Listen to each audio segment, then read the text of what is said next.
Salut à tous, c'est Nico, j'espère que vous allez bien. Moi, ça va super bien. Non, en fait, je vous dis des conneries, ça va pas du tout. Ça va pas du tout parce que je suis en colère. Je suis en colère parce que j'en ai ras-le-bol de me faire avoir et je suis sûr que vous aussi vous vous faites avoir quand vous cherchez des informations sur des produits et un produit en particulier, les vidéoprojecteurs. Et attention, je dis bien vidéoprojecteur, hein, pas rétroprojecteur, vidéoprojecteur, donc ce genre de truc. Et si je fais cette vidéo aujourd'hui, c'est parce que j'ai réalisé un partenariat avec Epson il y a quelques mois, qui avait été super satisfait avec la vidéo qu'on avait réalisée et qui m'a proposé donc de parler de son nouveau modèle de vidéoprojecteur. Mais plutôt que faire un test classique de vidéoprojecteur, j'ai envie de vous en donner beaucoup plus. Et c'est pour cette raison que j'ai intitulé cette vidéo les 5 choses indispensables à savoir avant d'acheter un vidéoprojecteur. Cette vidéo est donc un partenariat avec Epson, mais plutôt que parler uniquement du vidéoprojecteur, je vais surtout vous expliquer comment choisir un vidéoprojecteur et comment ne pas se faire avoir et ne se faire flouer par des prix qui sont souvent très très bas en vous laissant croire que ça sera un truc de super bonne qualité, alors que la plupart du temps, certaines informations données par les constructeurs sont tout simplement entièrement fausses. Et si je vous dis ça, c'est que des projets, on en trouve à tous les prix. Sur Amazon par exemple, on peut trouver des vidéoprojecteurs indiqués comme Full HD à 50 €. Waouh, génial! Sauf qu'en réalité, bien souvent,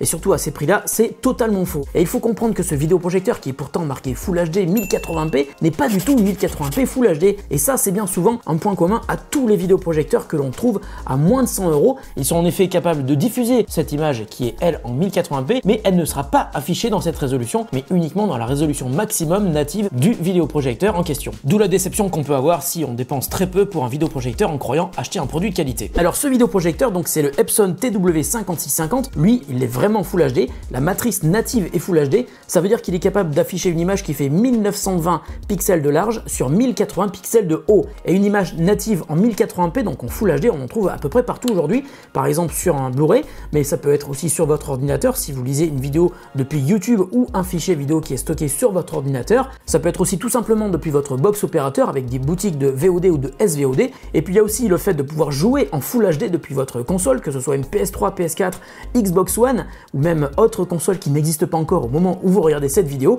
Vous allez pouvoir jouer en résolution native 1080p Full HD sur votre grand écran et vous allez voir que ça change tout, hein. Quand on joue à Fortnite sur un écran de 2 mètres de large, c'est quand même assez génial. Donc vérifiez bien que la résolution native du vidéoprojecteur que vous souhaitez acheter est bien 1080p. Vous allez voir que ça va tout de suite faire grimper le prix.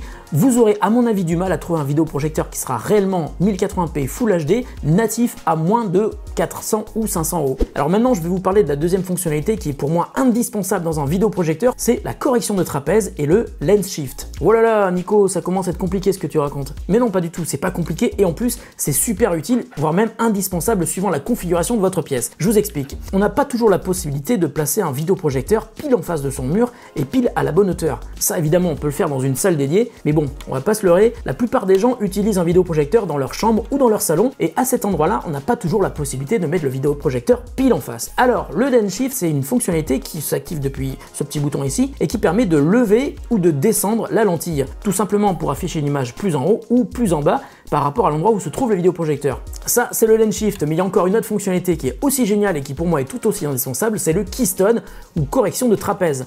Donc là, par exemple, j'ai mon vidéoprojecteur qui est en face de vous. Si j'allume le vidéoprojecteur, bah déjà vous n'y verrez plus rien, mais en plus l'image sera parfaitement droite. En revanche, si je place le vidéoprojecteur ici, eh bien j'ai quand même la possibilité d'afficher l'image pile en face de moi, et grâce au keystone ou correction de trapèze, on va pouvoir déformer l'image pour qu'elle conserve une forme parfaitement droite, aussi bien en hauteur qu'en largeur, lorsque vous allez afficher cette image qui est pourtant diffusée depuis un vidéoprojecteur qui est situé à droite de la pièce. Par exemple, quand j'utilise le vidéoprojecteur dans ma chambre, eh bien en face de mon mur, il y a mon lit, hein. Je vais pas mettre le vidéoprojecteur dans le lit. Non, en fait, mon vidéoprojecteur dans ma chambre, il est dans un meuble qui est à droite de mon lit. Et si le projecteur est à droite de mon lit, j'ai quand même besoin de redresser l'image. Et bien, grâce au keystone, la correction de trapèze, je peux donc parfaitement redresser mon image. Et la nouveauté qu'il y a avec le TW5650 chez Epson, c'est que vous allez pouvoir corriger chaque coin de l'image. Vous avez une matrice qui va donc permettre d'affiner chaque coin de l'image de manière ultra précise. Alors, autre point crucial quand on choisit un vidéoprojecteur, c'est le taux de contraste qui est fourni par le projecteur. Et bien, avec le TW5650, il est de 60 000 pour 1, ce qui est quand même vraiment très élevé et qui est encore mieux que le modèle précédent dont je vous ai déjà parlé sur la chaîne. Tiens, d'ailleurs, une question qu'on me pose souvent quand je parle de vidéoprojecteur, est-ce qu'un projecteur peut rivaliser avec une télé sur le taux de contraste notamment? Alors, la réponse est oui, mais sous certaines conditions. Par exemple, il faut avoir la pièce la plus noire possible et il faut éviter toute source lumineuse qui pourrait perturber l'image sur votre mur. Tiens, d'ailleurs, le mur, parlons-en.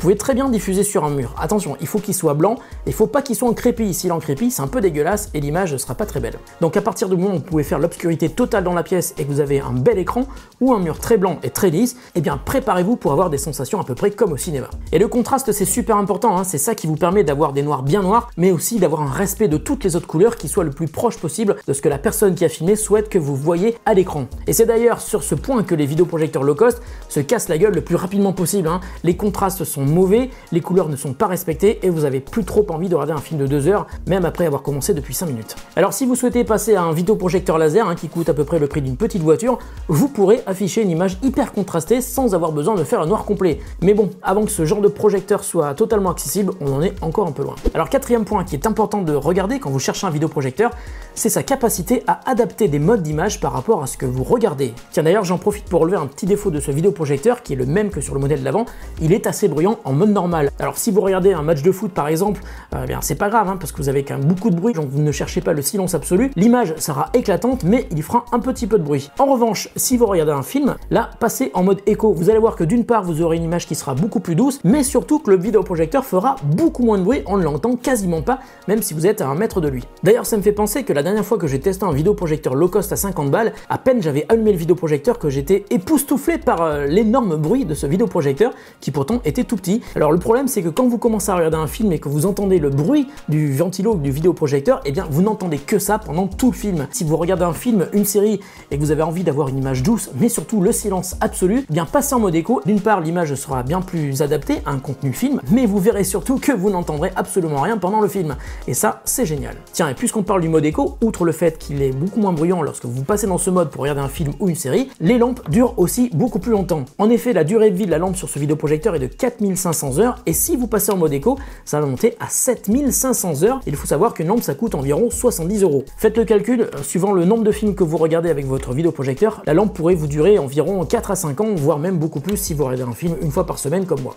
Et enfin, cinquième point crucial là aussi qu'il faut vérifier sur un vidéoprojecteur, c'est son ergonomie bien sûr, les menus, mais aussi ses options de connectivité. Et sur ce vidéoprojecteur là, vous allez avoir une pléthore de possibilités qui s'offrent à vous et qui vont vous permettre de regarder des vidéos qui viennent d'à peu près n'importe où. Par exemple, il a 2 entrées HDMI, il a une prise USB, il est compatible avec le protocole Miracast qui vous permet de diffuser des vidéos sans fil depuis votre smartphone. Mais ça ne s'arrête pas là parce qu'il est aussi Wi-Fi et il est aussi DLNA, ça c'est génial. DLNA, ça veut dire que vous allez pouvoir streamer du contenu qui est stocké sur un NAS par exemple, sans avoir besoin de passer par un ordinateur. Et ça c'est plutôt cool. Et pour en remettre une couche sur les vidéoprojecteurs low cost, donc ceux qu'on trouve entre 50 et 100 balles, eh bien le problème c'est que la plupart du temps l'ergonomie est assez à chier, c'est-à-dire que c'est souvent sous Android, et quand ce n'est pas sous Android, c'est sous un OS propriétaire qui est vraiment pas très agréable, sans parler du fait que la plupart des contenus que vous mettez sur une clé USB ne marchent pas parce que c'est pas le bon format, et que vous avez énormément de mal à avoir une image qui soit stable lorsque vous branchez des sources extérieures en HDMI par exemple. Et là je vous parle d'expérience, hein, parce que des vidéoprojecteurs à 50 balles, j'en ai testé, il y a même un test de vidéoprojecteur sur notre chaîne YouTube,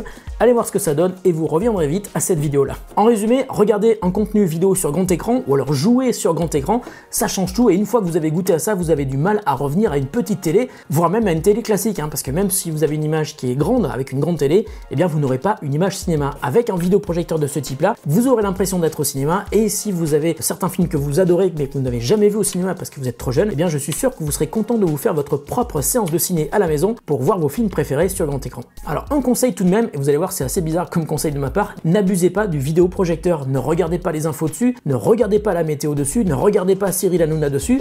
Enfin, ne regardez pas Cyril Hanouna tout court. Hein. Pour moi, le vidéoprojecteur, ça doit être réservé à un moment exceptionnel. Une projection vidéo en famille, avec des amis, ou alors tout seul, mais pour se faire un grand kiff, comme si on était au cinéma. En tout cas, si vous jouez aux jeux vidéo sur votre vidéoprojecteur, là aussi, ne jouez pas tout le temps sur votre vidéoprojecteur. D'une part, vous serez habitué à cette grande image et vous n'aurez plus de magie lorsque vous allumerez votre vidéoprojecteur, mais surtout, vous risquez de raccourcir la durée de vie de la lampe, et ça, c'est vraiment dommage. Alors, parlons maintenant du premier critère, en fait, qui va vous aider à choisir un vidéoprojecteur, le prix. Il y a des vidéoprojecteurs à tous les prix, ça, je vous l'ai expliqué, mais celui-ci coûte environ 1000 €. 1000 €, c'est le prix du cinéma à domicile, avec un produit vraiment de qualité. Mais attention, ce n'est pas tout, puisqu'en plus du vidéoprojecteur, il faut penser à la projection, c'est-à-dire il faut penser à l'écran. Alors là aussi, on n'a pas toujours la possibilité d'avoir un bel écran chez soi. Ce que vous pouvez faire, je vais donner quelques astuces, et c'est ce que j'ai fait à la maison. Si vous avez un mur blanc, ça marche très bien. Si vous avez un mur en crépi, ça marche moins bien. Et dans ce cas-là, moi j'ai fait un truc qui est assez rigolo, qui m'a pas coûté grand-chose, mais qui m'a quand même demandé 1 heure et demie de travail, c'est de fabriquer un écran avec des feuilles A4. Alors c'est vrai que quand je l'ai fabriqué, fabriqué avec les morceaux de scotch collés derrière, j'avais l'impression que je fabriquais un truc un petit peu cheap, mais en fait je suis super content du résultat et c'est en tout cas beaucoup mieux que le diffuser sur un mur en crépi, parce que là où je voulais le diffuser, je n'avais pas trop le choix en fait. Voilà, je remercie beaucoup Epson France qui m'a permis de tester ce vidéoprojecteur pendant plusieurs mois, et comme je vous le disais au début,